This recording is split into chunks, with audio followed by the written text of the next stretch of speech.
Hello, আসসালামু আলাইকুম। সবাইকে ঈদ মোবারক। আশা করি সবাই ভালো আছেন, আমিও ভালো আছি। তো আজকে ঈদের দিন বিকালবেলা আবারও ঘুরতে আসলাম মলস পার্কে। যেহেতু এখানে ঈদের দিনটা ছুটির দিন চলে গেছে, সানডে, তে আবারও ঘুরতে আসলাম। আমি পাবেল ভাই আর কৃষ্ণদা আমার সামনে আছে, আমি তাদের পিছনে আমি ভিডিও করতেছি। তে এখানে অনেক দর্শনার্থীরা, অনেক টুরিস্টরা ঘুরতে আসছে যেহেতু আজকে সানডে। এই যে অনেক প্রচুর পরিমাণ লোক, এই যে পাবেল ভাই কৃষ্ণদা আমার সামনে আছে। তো আমিও তার মাধ্যমে একজন ভিডিও করতেছি। তো এই যে সাগরের মধ্যে কাঠের ব্রিজ দেওয়া আছে, এই ব্রিজের মধ্যে মানুষ সেলফি নিচ্ছে, ভিডিও করতেছে, কারো টিকটক ভিডিও বানাচ্ছে। তো তার মধ্যে আমি একজন ভিডিও করতেছি, হাঁটতেছি, ঠান্ডা বাতাস, বাসায় অনেক গরম।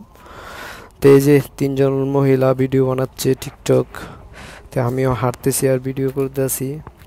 আসলে ওই জায়গাটায় আসলে অনেক ভালো লাগে, পার্কটার মধ্যে। এখানে অনেক বিভিন্ন কান্ট্রির মানুষ আছে, ট্যুরিস্টরা ঘোরার জন্য আসছে। সাইপ্রাসের একটি দিকই ভালো, আপনি যে কোনো পার্কে যান, সুন্দর সুন্দর পার্কে যাবেন, কোনো এন্ট্রি দিতে হয় না, এন্ট্রি ফ্রি। কেননা এই দেশে কোনো পার্কে কোনো বাউন্ডারি নাই। আপনি মিমাসল কোন, নিকোসিয়া কোন, রানাগাঁও কোন, পাপস কোন। ওকে, সবাই ভালো থাকবেন, আল্লাহ হাফেজ।